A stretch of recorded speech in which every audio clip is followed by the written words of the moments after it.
So like the caption says, let's talk about love. I got a family member who often says love is what love does. Love isn't just something that we say with our words. Love is actually a verb. It's what we do.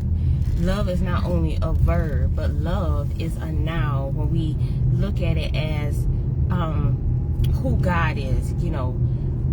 So love isn't just words we say or whatever. It's an expression of how we feel. And I was just thinking on quite a few things.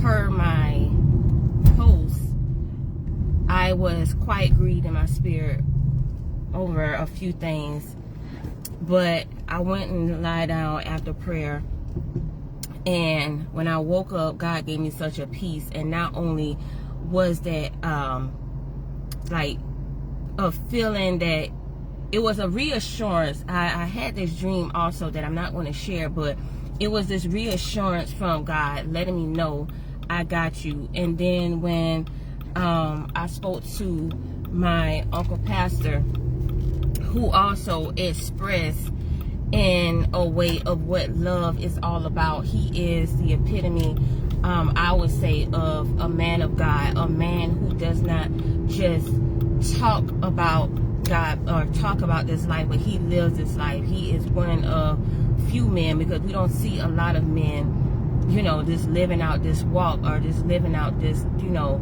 their calling.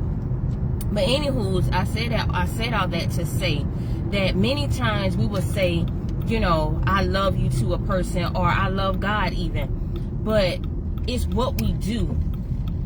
We're not just looking at what somebody is saying on a regular basis. We're looking at what is consistently being done, what is consistently being shown. And if you don't have an understanding of real love, you will look at what is perverted, and you will look at what is unclean or whatever as love, because your vision is distorted and your perception of real love is distorted. Your perception of love could be based on what you always experienced. And if we don't do self-examination on, you know, different things that happens in our life, or we don't just go and reflect, we won't always see that the very things that we were celebrating, or the very atmosphere we've been familiarized in, has been dysfunctional.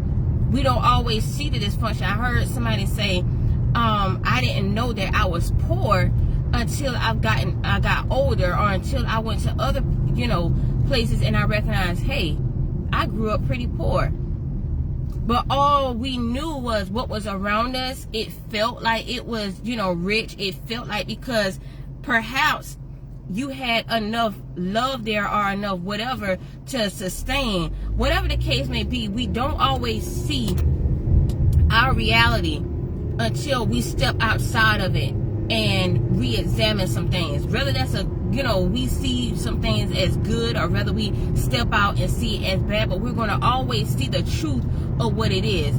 Sometimes when we discover the truth of a thing, sometimes it can be, you know, emotional. It can hurt us, because we be like, oh man, I didn't realize that I was in this kind of environment. I didn't realize that, hey, I've been in a narcissistic relationship.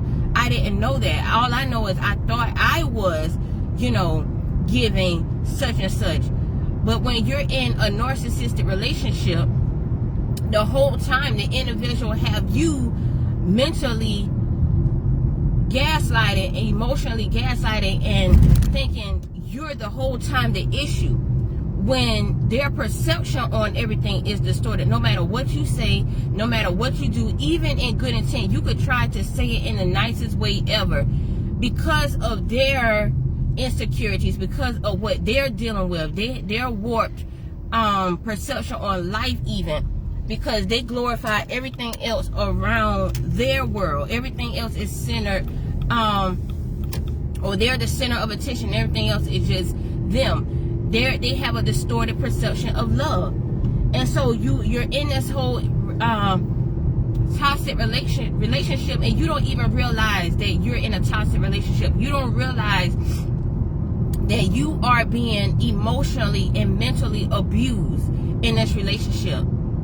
I don't know if anybody else can testify to this, but I'm speaking from what I know. And a lot of times we look at things and the person will say, or somebody may say, well, I told you I love you, or did you not understand when I told you we're not just looking at what you're saying. It's what's being done on a consistent basis.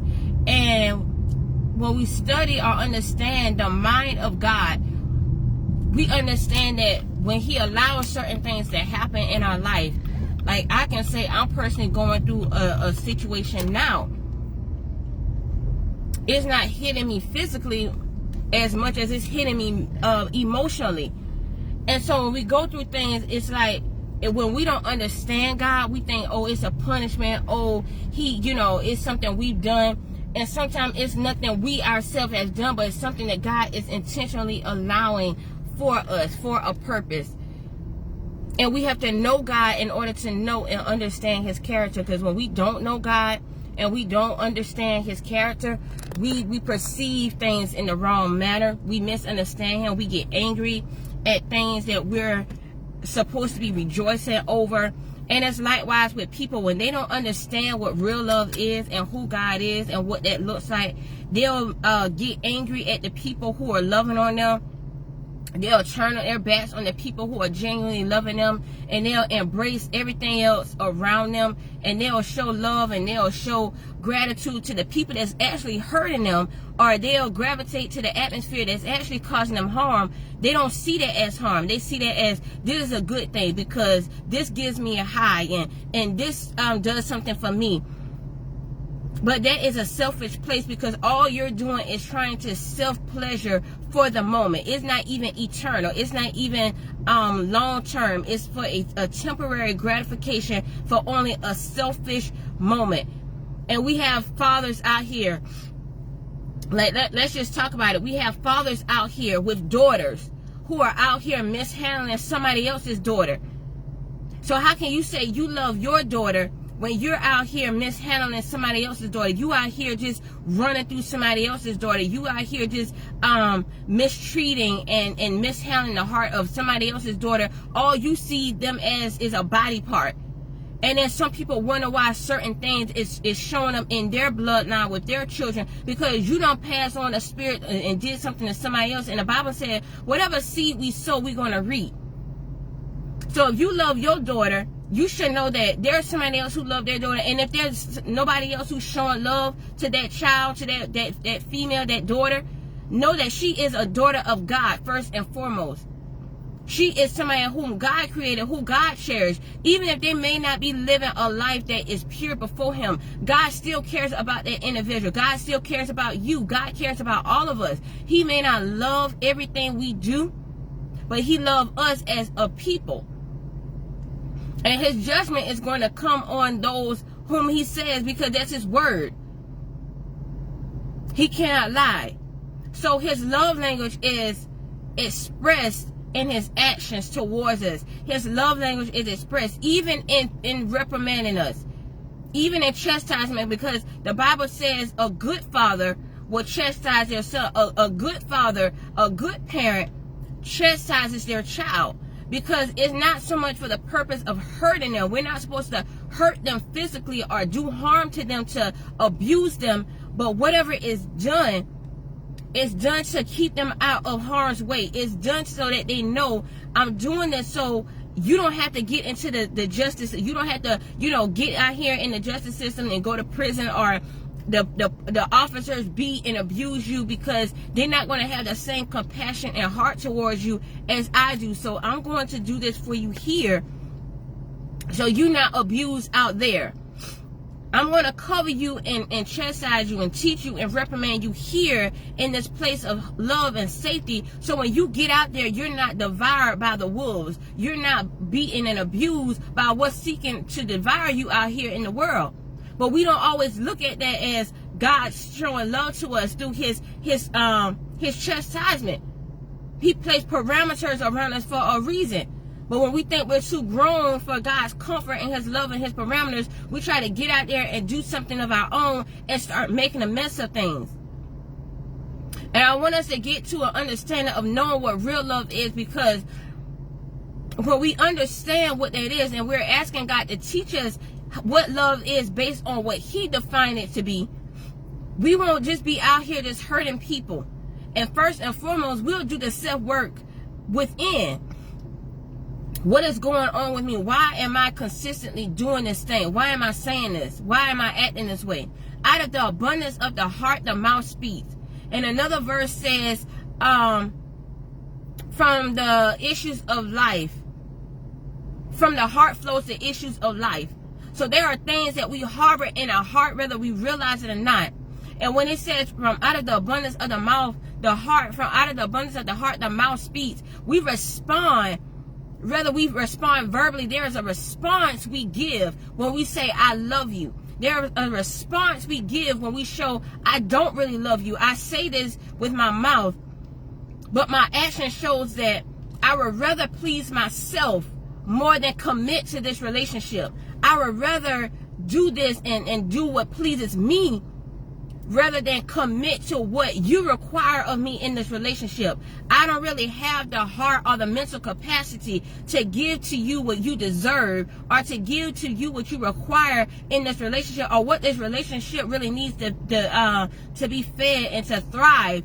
I don't have it in me. So rather than me acknowledge that I don't have in my capacity to give to you, I don't have the right heart posture to love you like you deserve, people start just doing things and they acting out, and they want you to believe their words, but your actions is consistent.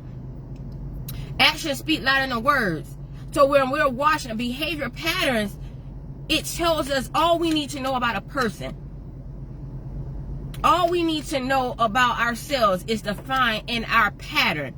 Like our fingerprint has a distinct we have distinct identities within our fingerprint patterns. Each finger has a distinct pattern. And so each of us have a distinct characteristic about ourselves. And we can't just say, oh, well, I said this, but all we're showing consistently is abuse, dishonesty. You get mad at somebody because they say they don't trust you, but all you shown was dishonesty. All you did was display dishonest conduct. When you hide stuff, you think you're hiding from a person. You think you're hiding from somebody. Well, meanwhile, you're not. If you're hiding from them, you're not hiding from God.